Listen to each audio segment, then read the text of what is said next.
వెళ్ళి చదువుకుంటే చాలు లైఫ్ సెటిల్ అయిపోతుందని చాలా మంది కలలు కంటారు.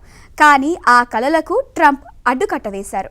రెండోసారి అధికారంలోకి వచ్చిన తర్వాత ట్రంప్ విదేశీ విద్యార్థులపై పగబట్టినట్లు వ్యవహరించారు. వీసా జారీలో కఠిన ఆంక్షలు అమలు చేస్తూ విద్యార్థులను ఇతర దేశాల వైపు వెళ్లేలా చేశారు.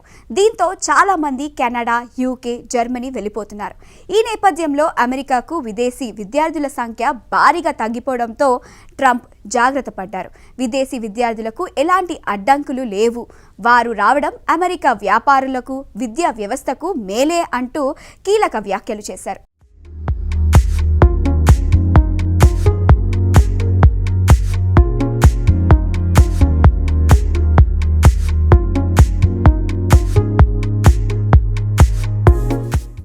అమెరికా యూనివర్సిటీలు, కాలేజీలు, అవకాశాలు, పరిశోధన వాతావరణం ఇవన్నీ విదేశీ విద్యార్థులను ఆకర్షిస్తుంటాయి. అందుకే ప్రతి ఏటా లక్షల సంఖ్యలో విదేశీ విద్యార్థులు అమెరికా వెళ్తారు.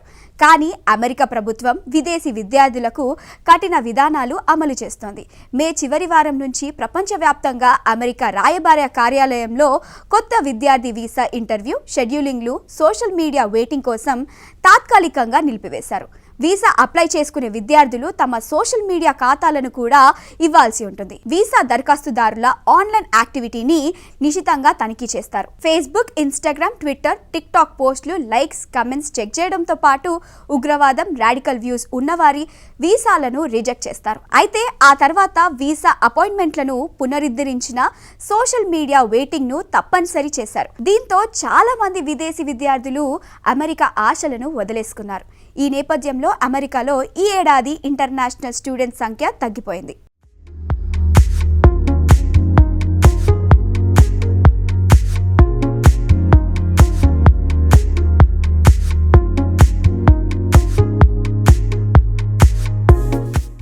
దీంతో జాగ్రత్త పడ్డ ట్రంప్ విదేశీ విద్యార్థులే తమ ఉన్నత విద్యా వ్యవస్థకు మద్దతు అంటూ ట్రంప్ స్పష్టం చేశారు. ప్రపంచ నలుమూలల నుంచి అమెరికాకు వస్తున్న విద్యార్థుల సంఖ్యను తగ్గించకూడదని, అలా చేస్తే అమెరికా విద్యా వ్యవస్థే దెబ్బతింటుందన్నారు. అంతేకాక అలా చేస్తే తమ విశ్వవిద్యాలయాలు, కళాశాలలు నాశనం అవుతాయని, తాను అలా జరగనివ్వనని అన్నారు. ఇతర దేశాల విద్యార్థులు ఉండటం మంచిదేనన్న ట్రంప్ తాను ప్రపంచంతో కలిసి ఉండాలని అనుకుంటున్నాను అని అన్నారు.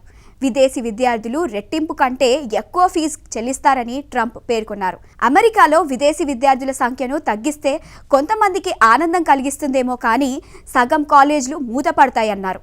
అమెరికా ఉన్నత విద్యా వ్యవస్థకు విదేశీ విద్యార్థులు ఆర్థిక బలం అని ట్రంప్ స్పష్టం చేశారు. ప్రతి ఏటా పలు దేశాల నుంచి లక్షల సంఖ్యలో విద్యార్థులు అమెరికాలో చదువుకునేందుకు వస్తారు. 2024-25లో 1.1 మిలియన్ మంది విదేశీ విద్యార్థులు అమెరికాలో ఉన్నారు. వారి వల్ల అమెరికాకు $45 బిలియన్ ఆదాయం లభిస్తోంది.